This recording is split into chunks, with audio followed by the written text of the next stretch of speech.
Christmas is very much alive in the beautiful ancient heart of Strasbourg, one of the cities in Europe that best escaped the ravages of the two world wars.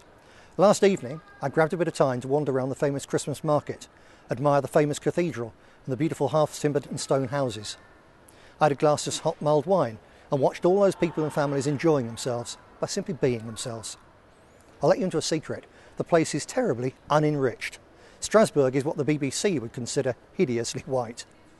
As I did a bit of Christmas shopping at the brightly decorated market stalls, I felt very lucky that I could buy presents and decorations without really having to worry about whether I could afford them.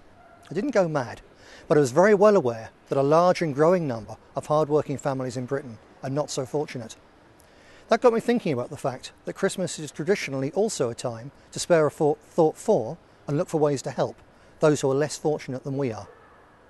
I thought especially of Emma West, now reunited with her family, having been released on bail after being locked up for several weeks simply for speaking her mind on a tram in our capital city, where mass immigration has reduced her little boy into an ethnic minority in his own birthplace. But she and her loved ones still face Christmas, knowing that early in the new year she'll be dragged back into court.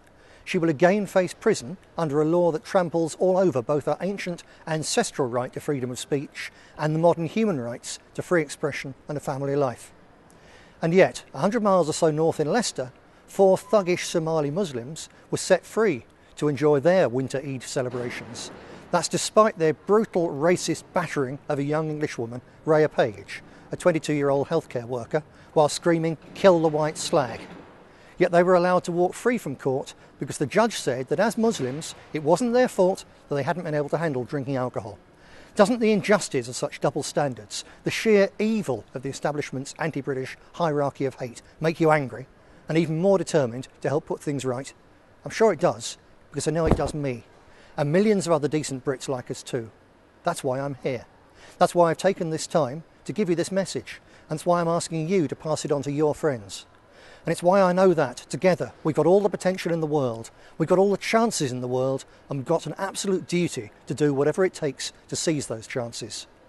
For the pensioners shivering in the first blast of winter, while council asylum welfare advisors hand out taxpayers' money to top up electricity and gas payment cards for bogus foreign spongers.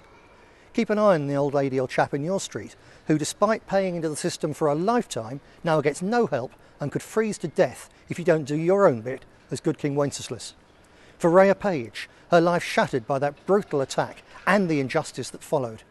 For Emma West, and thanks to all of you who sent her cards, flowers and cash while she was locked up in prison.